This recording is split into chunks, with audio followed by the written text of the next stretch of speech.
सिंचाई परियोजनाओं वाला टॉपिक है।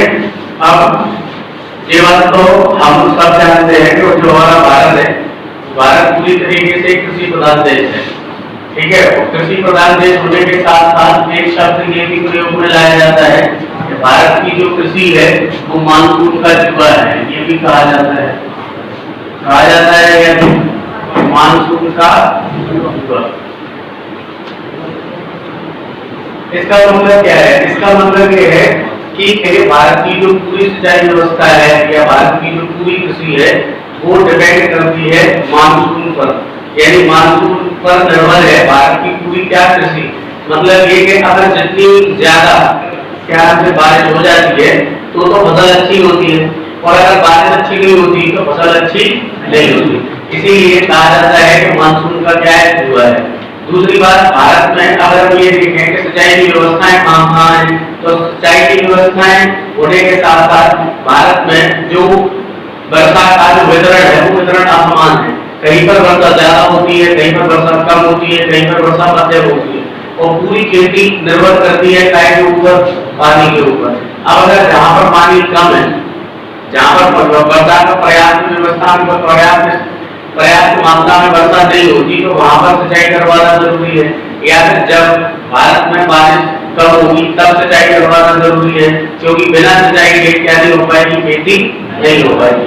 तो हम ये कहेंगे कि जब मानसून कमजोर पड़ता है या फिर हम कहें कि ऐसे क्षेत्र जहां पर वर्षा पर्याप्त मात्रा में नहीं होती तो वहां पर क्या होती है, सिंचाई परियोजनाएं अपना अहम रोल क्या करती है, प्ले करती हैं, क्या करने के लिए, खेती के उत्पादन के लिए, कृषि के लिए, ठीक है। सिंचाई पानी की व्यवस्था करती है, ये क्या सिंचाई परियोजनाएं, ठीक है।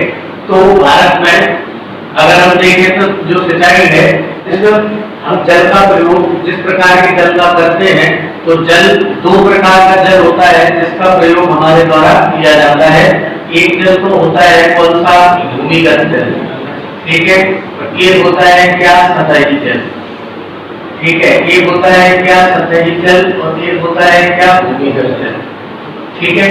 तो भूमिगत जल का मतलब ये कि जो पानी जमीन के अंदर है, ठीक है, और सतही जल का मतलब जो पानी जमीन की सतह के ऊपर है, ठीक है।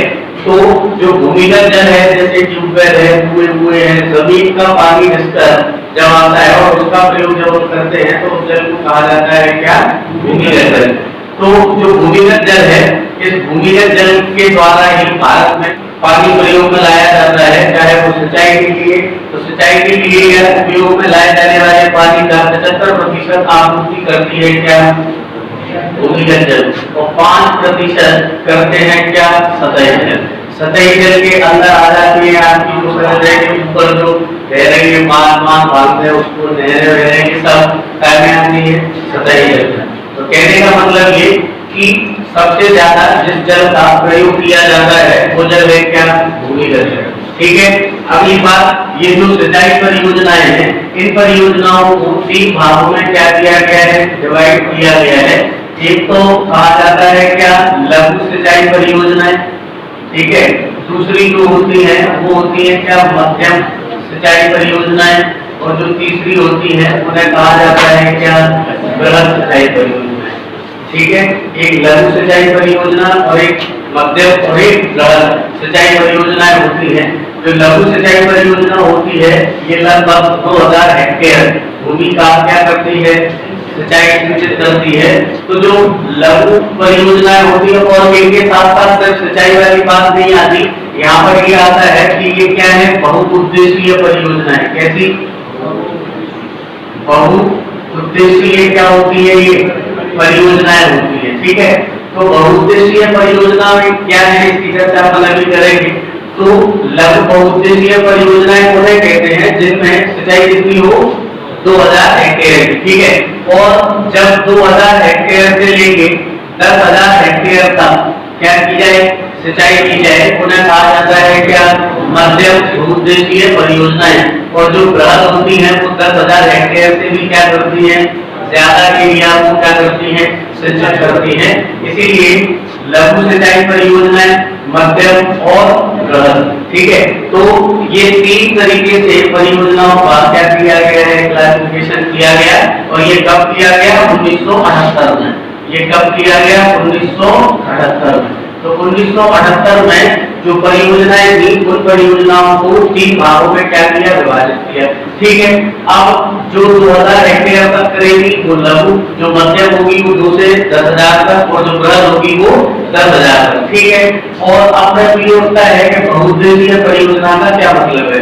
सिंचाई परियोजना मतलब जो केवल सिंचाई के लिए काम में लाई जाए, लेकिन बहुउद्देशीय परियोजना का मतलब होता है कि न केवल सिंचाई बल्कि वहां पर जीवों को संरक्षण भी दिया जाएगा, दूसरा पर्यटन का विकास भी किया जाएगा, तीसरा बिजली का उत्पादन भी किया जाएगा, चौथा वहां पर पर्यावरण को संतुलित बनाने के कुछ उद्देश्यों को निर्धारित किया जाएगा। तो कहने का मतलब ऐसे कई काम जो पानी के माध्यम से पूरे किए जा सकते हैं, उनको जब करने की कोशिश की जाती है, उन परियोजनाओं को कहा जाता है क्या, बहुउद्देशीय परियोजनाएं। सिंचाई परियोजनाओं में सिर्फ सिंचाई होगी, ठीक है, लेकिन अभी हम देखते हैं कि कई नदियों पर मध्य प्रदेश में अगर देखें तो चंबल, सोन और कैंप पर घड़ियालों को क्या दिया जाता है, संरक्षण दिया जाता है। कई जगह बाढ़ नियंत्रण की कोशिश की जाती है कि बाढ़ ना आए। तो ये कई उद्देश्यों को लेकर जब किसी परियोजना का मॉडल तैयार किया जाता है, उन परियोजनाओं को कहा जाता है क्या, बहुउद्देशीय परियोजनाएं।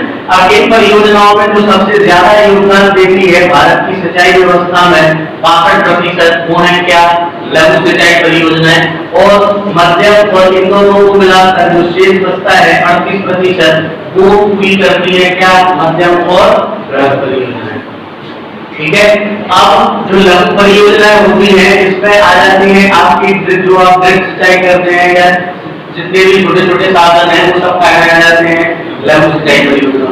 तो सबसे ज्यादा जिसमें महत्व है किसका, वो कौन सा है, लघु सिंचाई परियोजना का। इसी के महत्व को देखते हुए 2010 में सरकार ने एक योजना चलाई क्या, लघु सिंचाई जो परियोजना है, उस लघु सिंचाई परियोजना के महत्व को देखते हुए 2010 में एक मिशन की शुरुआत की गई। तो वो क्या, इसको देखते हुए लघु जो परियोजनाएं हैं इनके महत्व को देखते हुए लघु सिंचाई मिशन की व्यवस्था 2010 में की गई। तो ये सरकार ने शुरुआत की एक नई योजना की कब, 2010 में। ठीक है, यहाँ पर एक बात आती है कि पंडित जवाहरलाल नेहरू की। ठीक है, पंडित जवाहरलाल नेहरू की। ठीक है, तो पंडित जवाहरलाल नेहरू ने इन परियोजनाओं को क्या कहा था, आधुनिक भारत का मंदिर। ठीक है, तो ये कभी कभी पेपर में प्रश्न पूछ ले कि आधुनिक भारत का मंदिर किसे कहा जाता है। तो जो परियोजनाएं हैं, जो आपकी बहुउद्देशीय परियोजनाएं हैं, इन बहुउद्देशीय परियोजनाओं को क्या कहा जाता है, आधुनिक भारत का मंदिर। और कहा किसने, पंडित जवाहरलाल नेहरू। ठीक है, तो आधुनिक भारत का ये मंदिर है, पंडित जवाहरलाल नेहरू ने के महत्व को देखते हुए ये किया है। और लघु सिंचाई मिशन की शुरुआत 2010 में, इसको देखते हुए इसको महत्व को देखते हुए ये सबसे ज्यादा संचित यही कर रही है। 62% क्या करता है, भारत में जो व्यवस्थाएं हैं सिंचाई की, उनका 62% पूरा होता है क्या के माध्यम से, लघु सिंचाई परियोजनाओं के माध्यम से, या फिर लघु क्या नाम से, बहुउद्देशीय परियोजनाओं से। ठीक, तो पंडित जवाहरलाल नेहरू की ये बात, और भूमिगत जल है और सतही जल है। ठीक है, अब अगर हम भारत में सिंचाई के संसाधनों की बात करें, सिंचाई के संसाधन क्या क्या हैं, तो सिंचाई के जो संसाधन है उसमें सबसे पहले नाम आता है किसका, नलकूप। ठीक है, नहरें, कुएं, तालाब, इनका क्या आता है, मतलब ये संसाधन है हमारे पास। अब नलकूप, नहरें, कुएं, तालाब का क्या करते हैं, प्रयोग करते हैं। इसके अलावा कुछ अन्य संसाधन भी हैं जिनका हम प्रयोग करते हैं।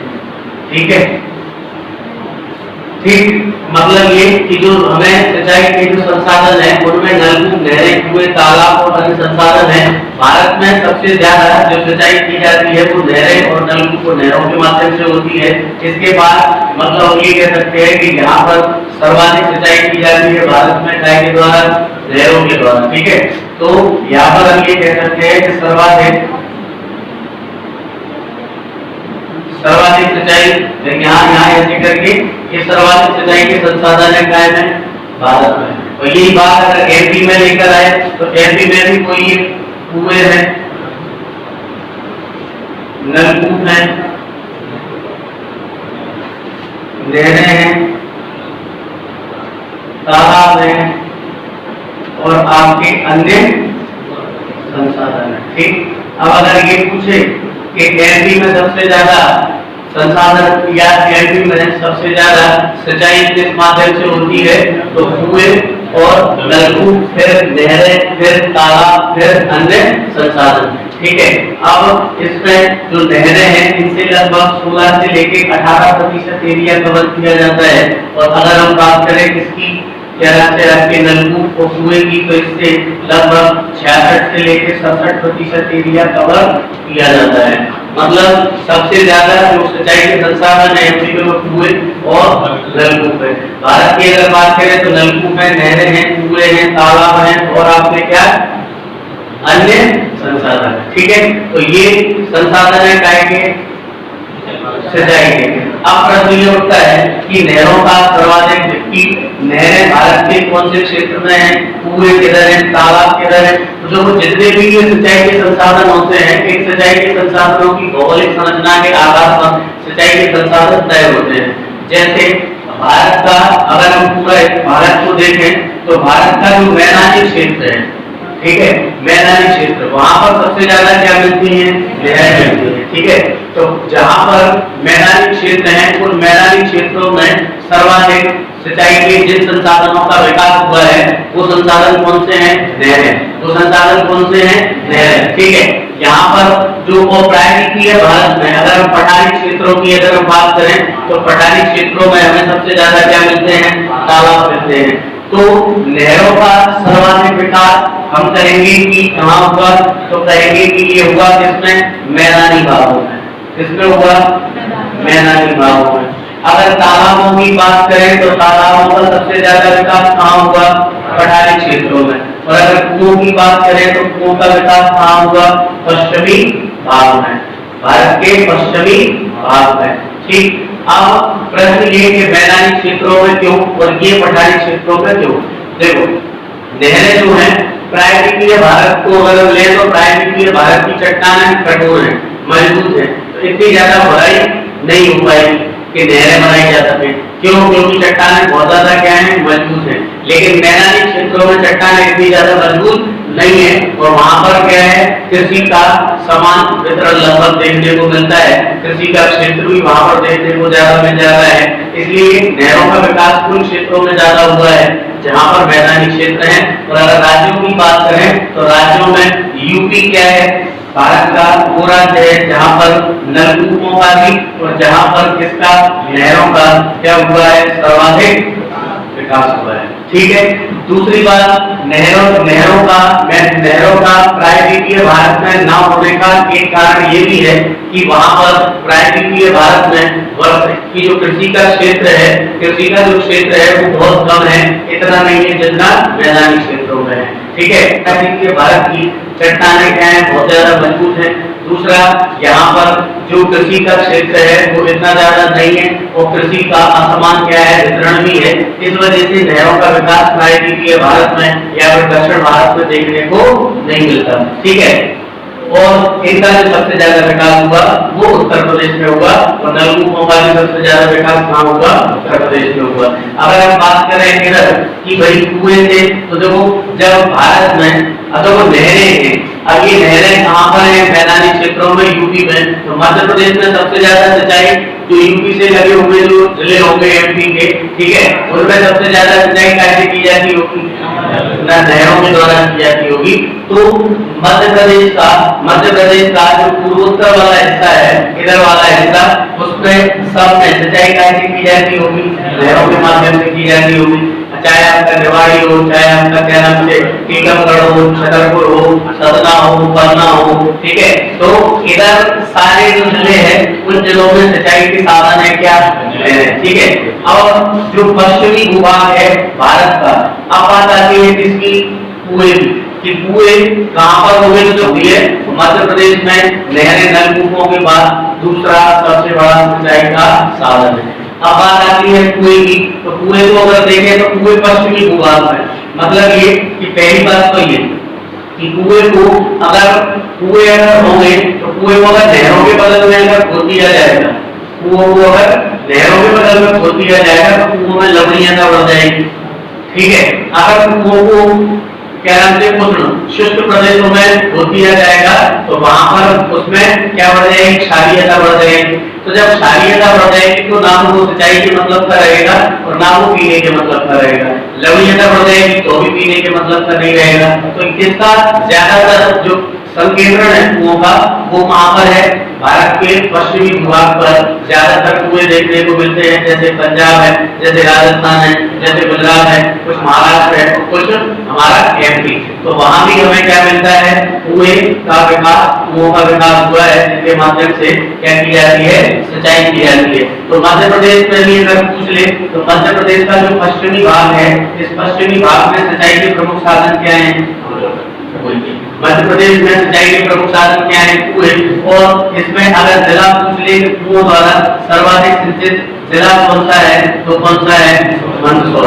और तो देखो पश्चिमी भाग में क्या है, मंदसौर जिला है जहां पर कुओं द्वारा सर्वाधिक क्या होती है, सिंचाई होती है। ठीक है, अब बात करते हैं किसकी, तालाबों की। तो तालाब भारत की कुल, याद रखना है कि तालाब बनाने के लिए ऐसे क्षेत्रों की जरूरत होती है जहाँ की चट्टानें इतनी मजबूत हो कि वहां से पानी नीचे ना रिसे, क्योंकि नीचे अगर ज्यादा रिसेगा तो तालाब टूट जाएंगे, है ना। कुछ तो वाष्पोत्सर्जन की क्रिया भी होगी, लेकिन कुछ पानी क्या हो जाएगा, नीचे जमीन में तली में बैठ जाएगा। लेकिन अगर नीचे की जो सतह है तालाब की वो अगर मजबूत है तो पानी नीचे रिसेगा नहीं। तो अभी हमने क्या देखा कि सबसे ज्यादा जो मजबूती है और चट्टानों की वो कहाँ देखने को मिलती है, प्राय मिलती है भारत में, यानी दक्षिण भारत में, जैसे कर्नाटक है, तमिलनाडु है, आंध्र प्रदेश है, केरल है। ठीक है, तो यहाँ पर महाराष्ट्र में भी दक्षिणी हिस्से में क्या मिलता है, तालाबों का ज्यादातर विकास मिलता है, क्योंकि वहां पर क्या है, चट्टानें इतनी मजबूत है कि तालाब अगर बना देंगे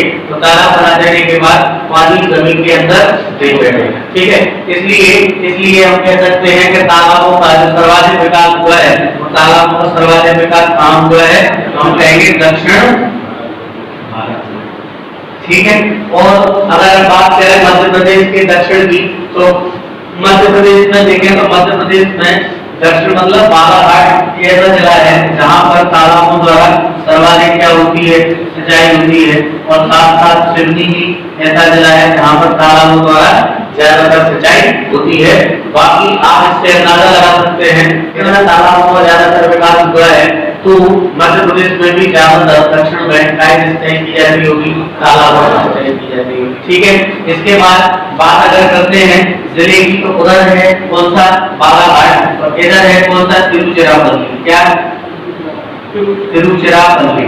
जो तिरुचिरापल्ली है ये तमिलनाडु का क्या है, जिला है तिरुचिरापल्ली। और यहाँ पर इतने ज्यादा तालाब हैं कि इसको तालाबों का जिला भी कहा जाता है। क्या, तालाबों का जिला। कितनी बात समझ में आया ना, ठीक। अच्छा, अब देखो यहाँ पर ये हमने देखा कि तालाबों में से ज्यादातर सिंचाई जो होती है बालाघाट सिवनी में होती है, और इधर पूरे भारत की बात करें तो तिरुचिरापल्ली में होती है।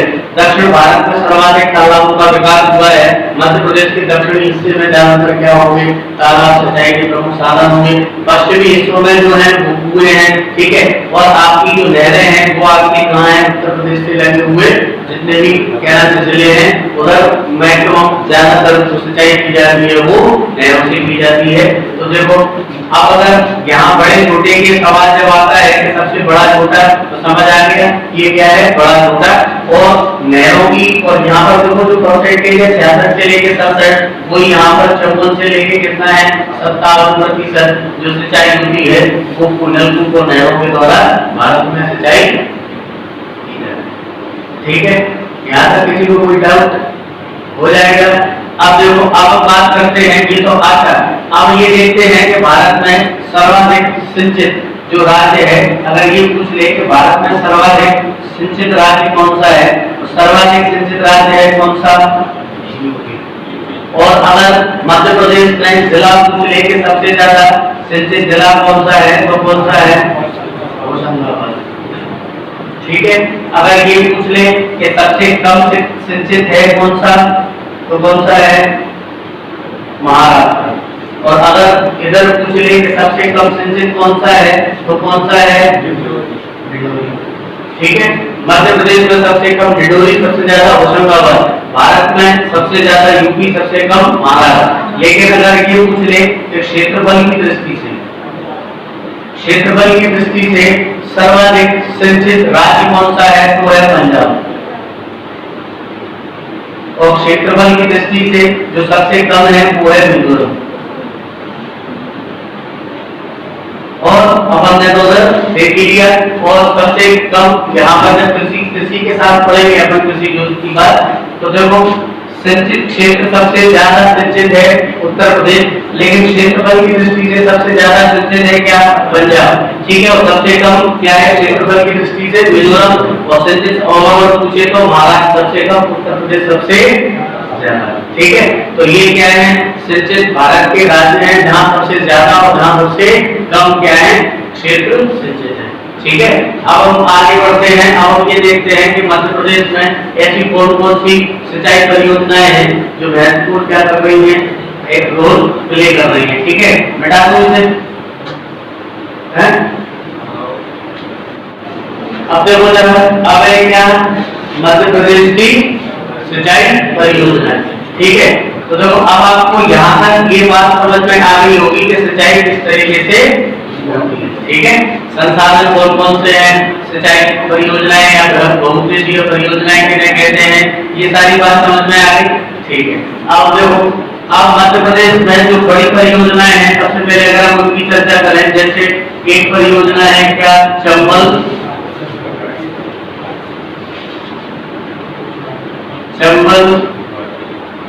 नदी घाटी परियोजना। ठीक है, तो पहली बात तो ये जो चंबल नदी घाटी परियोजना है, चंबल नदी घाटी परियोजना को मध्य प्रदेश की क्या प्रथम परियोजना माना जाता है। ठीक है, प्रथम क्या माना जाता है, परियोजना माना जाता है। और ये चंबल नदी घाटी परियोजना में 3 बांधों का क्या किया गया है, निर्माण किया गया है। एक तो है गांधी सागर बांध,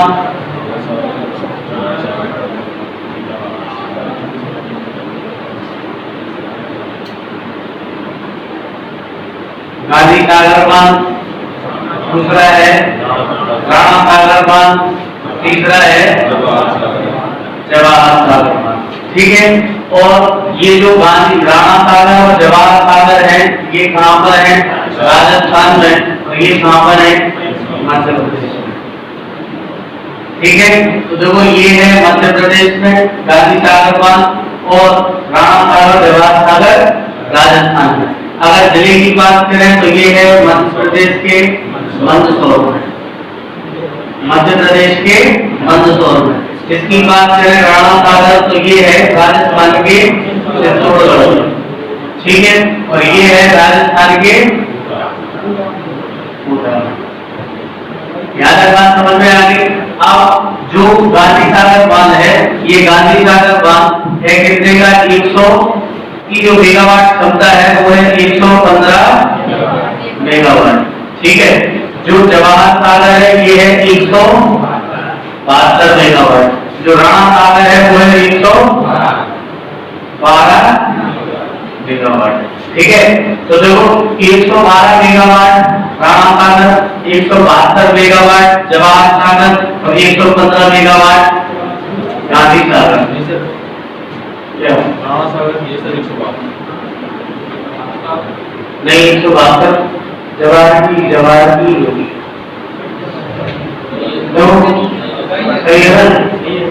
ठीक, आप देखो जरा 172, 115 और 112।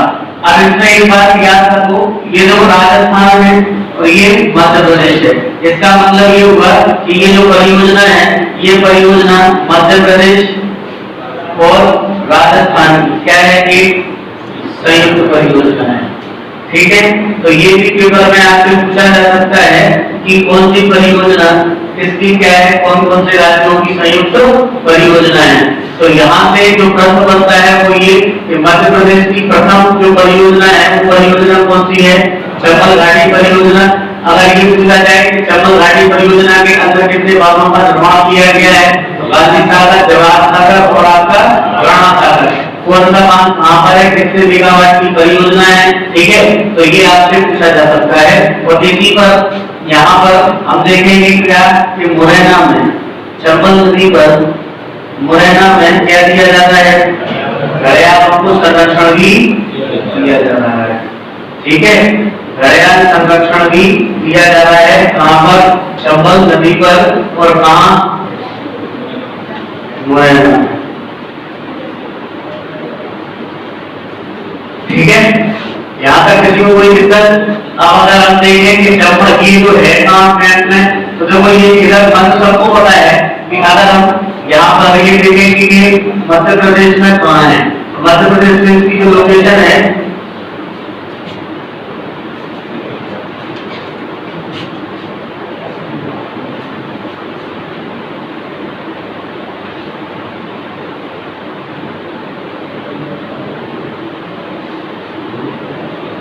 देखो यहाँ पर क्या है, मंदसौर में हम कह सकते हैं कि यहाँ पर है क्या, गांधी सागर, ठीक है। यहाँ पर क्या है, गांधी सागर बांध, जिला कौन सा है, ठीक। तो ये बात समझ गए। अब दूसरी हम बात करते हैं किसकी, नर्मदा नदी घाटी, ठीक है। तो नर्मदा नदी घाटी जो परियोजना है, इस नर्मदा नदी घाटी परियोजना में कौन कौन से बांध हैं, तो देखो एक है बरगी परियोजना, एक है इंदिरा सागर, ठीक है, एक है क्या, ओंकारेश्वर, और एक है क्या, सरदार सरोवर। महेश्वर छोटी है, उसकी चर्चा अपन करेंगे। तो महेश्वर भी है, कोल्हापुर बनाता भी वही है, ठीक है। तो देखो इंदिरा सागर, सरदार सरोवर, ओंकारेश्वर और आपकी बरगी परियोजना। तो देखो जो बरगी परियोजना है, ये बरगी परियोजना कहाँ है, तो बरगी परियोजना है कहाँ पर, जबलपुर में, ठीक है। इंदिरा सागर और ओंकारेश्वर ये दोनों कहाँ है, खंडवा में। सरदार सरोवर कहाँ है, गुजरात में, गुजरात के बड़ौदा, ठीक है। तो अगर ये पूछे कि बरगी परियोजना, तो बरगी परियोजना यहाँ है, ठीक है, जबलपुर में। अगर यहाँ देखें तो हमारे पास क्या है, इंदिरा सागर, इंदिरा सागर प्लस हमारे पास क्या है, ओंकारेश्वर, ठीक है। और यहीं पर हमारे पास है क्या, महेश्वर, ठीक है। जो इंदिरा सागर है वो 1000 मेगावाट की है, ठीक है। ओंकारेश्वर कितने की है, 520 मेगावाट की है, और ये कितने की है, 450 मेगावाट, ठीक है। तो ये हमारे पास खंडवा में, और ये कहाँ है, जबलपुर में, ठीक है।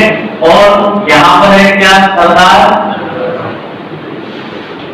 सरोवर। अब हमें ये पता है कि नर्मदा नदी का जो प्रवाह होता है वो प्रवाह कहाँ होता है, एमपी में होता है, महाराष्ट्र में होता है, गुजरात में होता है। लेकिन ये जो संयुक्त परियोजना है, इस संयुक्त परियोजना में एक और राज्य आता है, कौन सा, राजस्थान। इतना आपको याद रखना है। अगर ये पूछ ले कि सरदार सरोवर जो परियोजना है ये कौन कौन से राज्यों की संयुक्त परियोजना है, तो ये जो सरदार सरोवर परियोजना है ये एमपी की, ये राजस्थान की, ये गुजरात की और महाराष्ट्र की क्या है, संयुक्त परियोजना है, ठीक है। तो मध्य प्रदेश, महाराष्ट्र, गुजरात, राजस्थान की संयुक्त परियोजना है क्या, नर्मदा सागर परियोजना। इस नर्मदा सरदार सरोवर परियोजना, सरदार सरोवर परियोजना मध्य प्रदेश में नहीं है, गुजरात के कहाँ है, ठीक है। अगली बात ये कि इस जो नर्मदा सागर परियोजना है ये भी एक बहुउद्देशीय परियोजना है जिसमें 29 बड़ी 133 मध्यम और 3000 से भी ज्यादा लघु सिंचाई परियोजनाओं का क्या हो रहा है, निर्माण हो रहा है। मतलब बड़ी परियोजनाएं 29, मध्यम 135 और 3000 यहाँ पर लघु परियोजनाओं का निर्माण किया जा रहा है। ठीक है। अब इसी इंदिरा पर आप देखेंगे तो देखो जो इंदिरा सागर है, इस इंदिरा सागर को बनाने के लिए क्या किया गया था, एक गांव स्थापित किया गया था। इंदिरा सागर को बनाने के लिए क्या किया गया था, एक गांव स्थापित किया गया था। कौन सा, छनेरा। और छनेरा के लिए बताया गया था कौन सा, हरसूद। ठीक है। और प्रश्न पूछ लिया जाता है किसकी तर्ज पर, तो चंडीगढ़ की तर्ज पर। ठीक है। तो ये कभी कभी पेपर में प्रश्न पूछ लेता है तो कौन से बांध के निर्माण है, कौन से गांव पर लोगों का विस्थापन किया गया, हरसूद का, सॉरी छनेरा का, और बताया गया इसको नए तरीके से किस नाम से, हरसूद। जैसे हमने अबोला बताया सरसों के पास ये वहां था, लेकिन वो अब वहां पूरी तरीके से पानी हो गया तो अब इन लोगों को क्या कर दिया, विस्थापित कर दिया। ऐसे ही इंदिरा सागर को लेकर भी विस्थापन हुआ था, छनेरा ग्राम को हरसूद नाम से उसमें क्या किया गया था। ठीक है। वैसे ही अब ये क्या हो गई आपकी नर्मदा नदी घाटी परियोजना। अब एक है क्या, सोन, एक है बाण सागर परियोजना।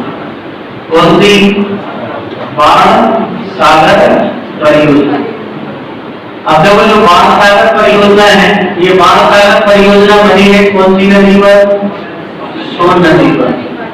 और सोन नदी मुझे बताओ जरा किन किन राज्यों में जाती है, मध्य प्रदेश से तो निकलती है, उत्तर प्रदेश में जाती है और बिहार में। मतलब जो बाण सागर परियोजना है वो बाण सागर परियोजना किन्हीं राज्यों की क्या होगी, संयुक्त परियोजना होगी। ठीक है। क्यों, क्योंकि सोन नदी कहाँ जाती है, किसकी सहायक नदी है, गंगा नदी। ठीक है। और ये पटना दीनापुर में जाकर किसमें मिलती है, गंगा से मिलती है। ठीक है। तो बिहार में जा रही है और इसीलिए इस पर इससे क्या होती थी, बाढ़ ज्यादा आती थी तो इसको बाढ़ सागर बांध का यहाँ पर एक बांध बनाया गया देवलोन नामक स्थान पर। कौन से, देवलोन नामक स्थान पर। और ये देवलोन नामक स्थान कहाँ है, शहडोल। ठीक है। तो अगर ये पूछा जाए कि देवलोन बांध कहाँ है तो शहडोल में है, और शहडोल के अंदर देवलोन नामक स्थान पर है। और इस परियोजना का नाम है बाण सागर परियोजना।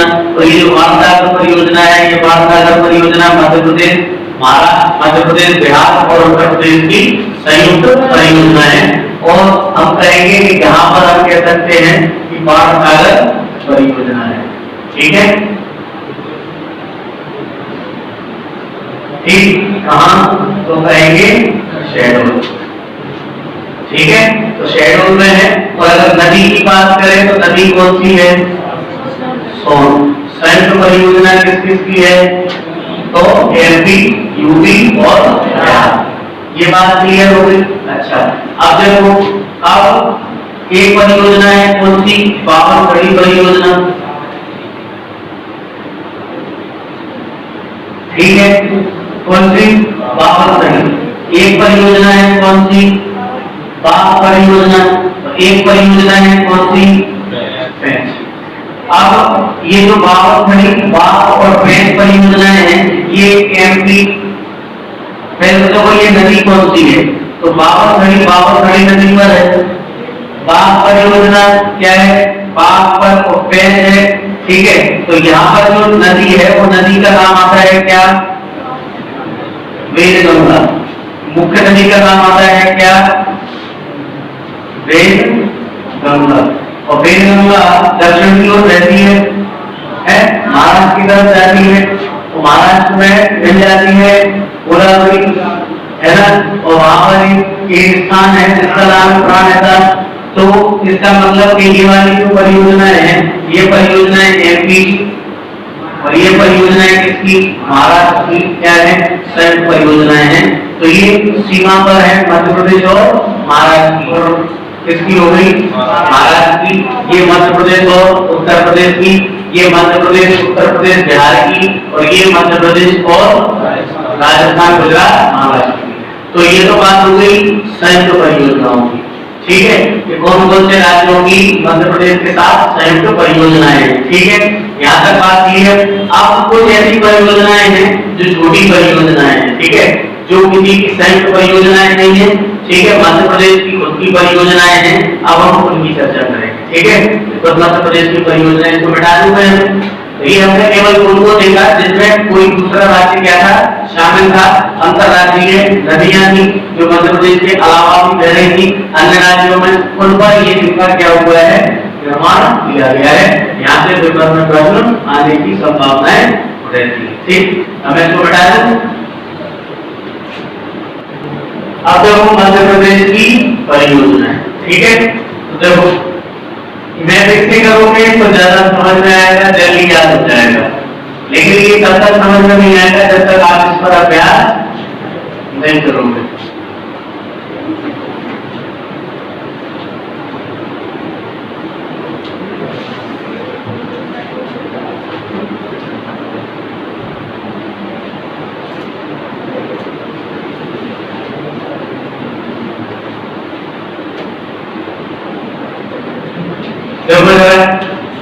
आप कुछ परियोजनाएं जो मध्य प्रदेश की है, ठीक है।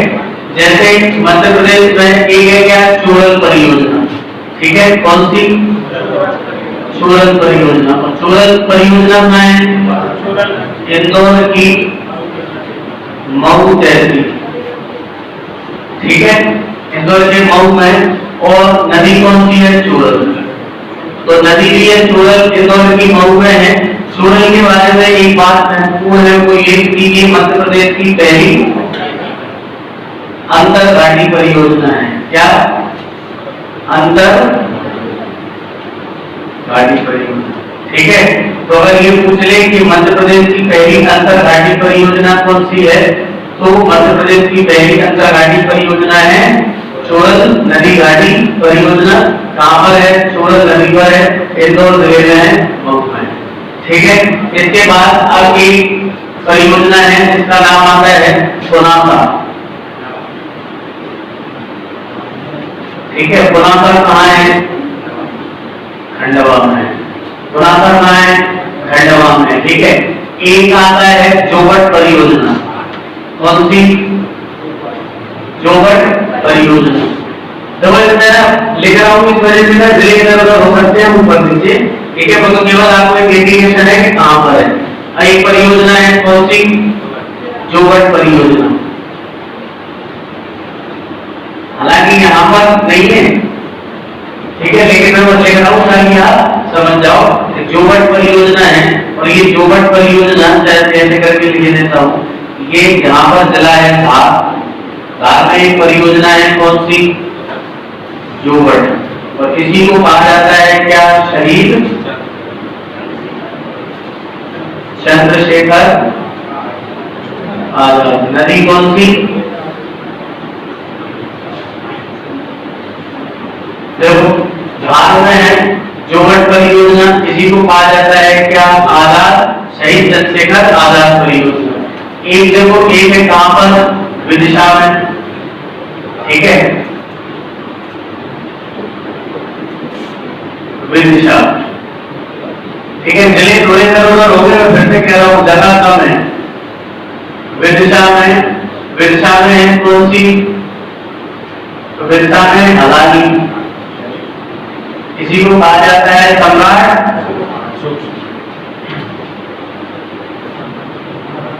अशोक सागर परियोजना, ठीक है। नदी कौन सी, हलाली है, ठीक है। तो हलाली नदी पर है सम्राट अशोक सागर, या फिर कहें क्या, हलाली परियोजना, ठीक है। अब देखो एक परियोजना है कौन सी, कोलार परियोजना, ठीक है। इसमें देख लेना, कोलार परियोजना है कहां पर, सीहोर में, ठीक है। एक परियोजना है कौन सी, सीहोर जिले में, जगह नहीं है उधर, सीहोर में है कौन सी, कोलार परियोजना, ठीक है। दूसरा तेजला देवड़ा खरगोन में है, तेजला देवड़ा कहाँ है, खरगोन में। फिर तो वो सुप्ता परियोजना हो गई, ठीक है, सुप्ता, सुप्ता कहाँ है, खंडवा में, सुप्ता परियोजना कहाँ है, खंडवा में, ठीक है। तवा परियोजना होशंगाबाद, तवा परियोजना कहाँ है, होशंगाबाद में, ठीक है। और एमपी यूपी की जो संयुक्त परियोजना हमने पढ़ी है ना, पूरी एमपी यूपी की संयुक्त परियोजनाओं में, एमपी यूपी की संयुक्त परियोजनाओं में और कुछ परियोजनाओं के नाम आते हैं, जैसे नरगवा परियोजना, नरगवा परियोजना कहाँ है, छतरपुर में। इसी में नाम आता है किसका, ग्रेटर गंगोह, ये भी ग्रेटर गंगोह का है, छतरपुर में। इसी में नाम आता है किसका, क्या नाम से, कुरमिल परियोजना, ये भी कहाँ है, कुरमिल नदी पर, कुरमिल नदी पर कहाँ है, छतरपुर में, ठीक है। एक नाम आता है महारानी लक्ष्मीबाई परियोजना, ठीक है। तो महारानी लक्ष्मीबाई कहाँ है, ललितपुर। और ये किसकी का है, किसकी परियोजनाएं हैं, एमपी और यूपी, ठीक। नरगवा, ग्रेटर गंगोह, कुरमिल और क्या नाम से, महारानी लक्ष्मीबाई परियोजना है, ठीक है। ये एमपी और यूपी की परियोजना है, ठीक है। और कुछ बची है क्या, अच्छा, कैन नदी पर है, कैन परियोजना, ये काय पर है, कैन नदी पर। और कैन से एक बात याद आई है कि जो कैन बेतवा लिंक है, कैन बेतवा लिंक, ये पूछा जा सकता है कि कैन भारत की पहली नदी जोड़ो परियोजना कौन सी है। तो भारत की पहली नदी जोड़ो परियोजना है कौन सी, कैन बेतवा, कब, 2005 में। नर्मदा शिप्रा की अगर बात आए तो नर्मदा शिप्रा है कब, 2015, ठीक है। तो अगर ये पूछा जाए कि भारत की पहली नदी लिंक परियोजना या नदी जोड़ो परियोजना कौन सी है, तो कैन बेतवा है, 2004। और अगर ये पूछा जाए कि नर्मदा शिप्रा लिंक परियोजना, तो 2015, ठीक है। और ये केएनपी का एक छतरपुर में ये भी, और ये काय की परियोजना है, कौन कौन से राज्य की, मध्य प्रदेश और उत्तर प्रदेश की, ठीक है। अब देखो इसके अलावा मुझे माही परियोजना, कौन सी, माही परियोजना, माही परियोजना कहाँ है, तो माही नदी पर है, कहाँ पर है, बारना है रायसेन में, बारना कहाँ है, रायसेन, ठीक। ये बात समझ गए। तो ये इंपोर्टेंट कुछ क्या है, परियोजनाएं हैं, ठीक है। तो इसमें माही धार पूछी जा सकती है, और बेस और एक ऊपरी बेस दूंगा, कि जो मैं कह रहा हूँ ऊपरी बेस दूंगा,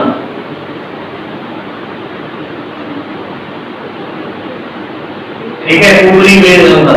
अब एक परियोजना है कैन, ये परियोजना है कहां पर,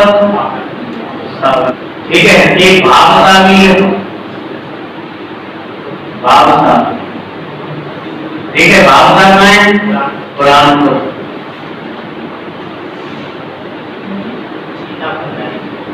सीतापुर, ये तो शायद 2017 की है, 2017 में बनी थी ये परियोजना, सीतापुर परियोजना है ना, 2017 वाली के बनी थी करेंट अफेयर्स में, हाँ ये करेंट अफेयर्स में सीतापुर, छतरपुर, ठीक है। तो देखो ये परियोजना है करेंट अफेयर्स की थी, ठीक है, जबलपुर है। और गुलाब सागर सीधी में,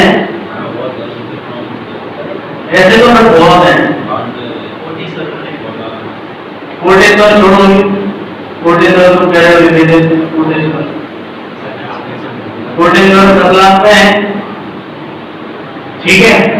फिर बहुत है, जरूरी है केवल उनकी चर्चा है, ठीक है। तो ये जो जरूरी है उनकी चर्चा है, ठीक है। जिसके बाद 2018 में भी कुछ बृहद परियोजनाओं का क्या हुआ है, लोकार्पण हुआ है। जैसे एक 2018 की बता रहा हूं, 2018 में तो किसने, नरेंद्र मोदी ने 2018 में मध्य प्रदेश के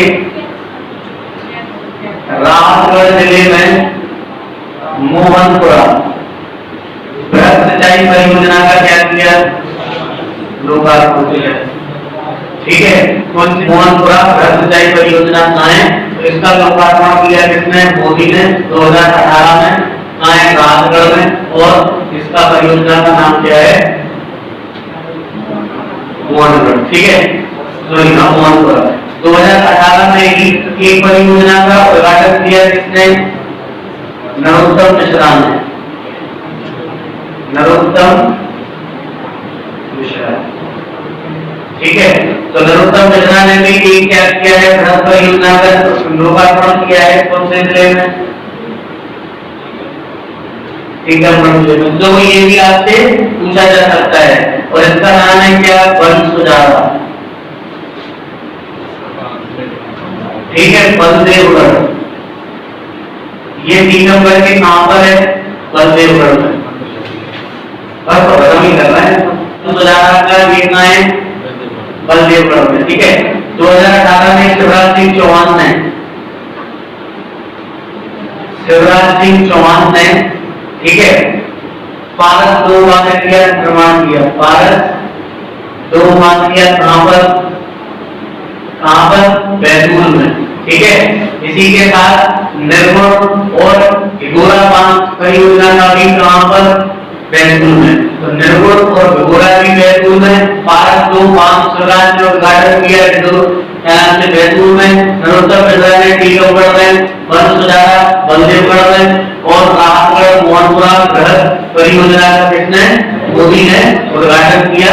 तो ये 2018 की क्या है, परियोजना है, ठीक है। क्या, राहतगढ़ नहीं, राहतगढ़ है, राहतगढ़ नहीं है, राजगढ़ है, राजगढ़ के मोहनपुरा में, ठीक है। तो ये 2018 की क्या है, परियोजना है, ठीक है। हो जाएगी, आया ना, बस खत्म आज का टॉपिक, ठीक है। भारत में